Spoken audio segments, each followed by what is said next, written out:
Traveling through the sun's blazing hot atmosphere, NASA's Parker Solar Probe has sent back a complex, close-up view of our star. The spacecraft confirmed that our picture of the sun from Earth is deceptively simple. Parker is the closest spacecraft to the sun, meaning we now have never-before-seen details about the solar wind and solar energetic particles.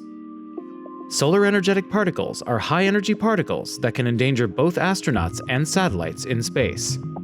The solar wind is the continuous outflow of particles and magnetic field from the sun. Both speed out, filling up space and affecting space weather throughout our solar system. For the first time ever, we were able to go to the source of the solar wind and solar particles. Here are 5 features Parker saw. We've long known that space is full of cosmic dust. We can even see the dust from Earth because it reflects sunlight. Parker saw evidence that the dust stops at an estimated 3.5 million miles from the sun. As the dust gets closer, the sun vaporizes it, creating a dust-free zone surrounding the star.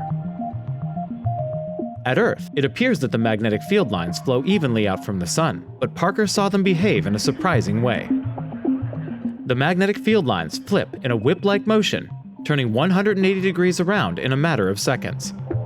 These switchbacks came in clusters and were timed with fast-moving clumps of plasma in the solar wind. Scientists have long wondered if the solar wind is generated as a continuous flow or in spurts. We now see evidence that the solar wind has rough, irregular texture. The plasma within it also seems to lack an orderly sense of direction. Some clumps of solar material fire out into space, while others fall back toward the sun. These clumps may be distorting the magnetic field, causing the switchbacks. They may also be an indicator of what the solar wind looks like in its early stages after its birth on the sun.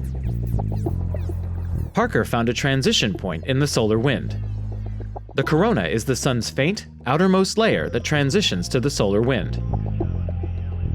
Before Parker, scientists knew that the corona rotates with the visible surface below it, but they didn't know how, or where, the solar wind switched to flowing straight by the time it reaches Earth. Parker has finally spotted signs of this transition, and the changeover happened significantly farther out than expected. Although the sun has been very quiet over the first 2 orbits, Parker observed several tiny bursts of solar energetic particles. While these events have been seen before, never ones this small. The fast-moving particles from these modest bursts spread out as they move from the sun, making them undetectable from Earth.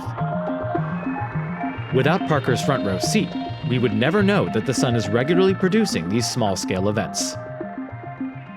Fast-moving particles are a source of dangerous radiation.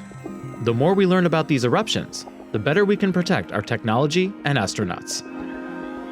Parker still has more work to do, but it's already helping us see our star in a whole new light.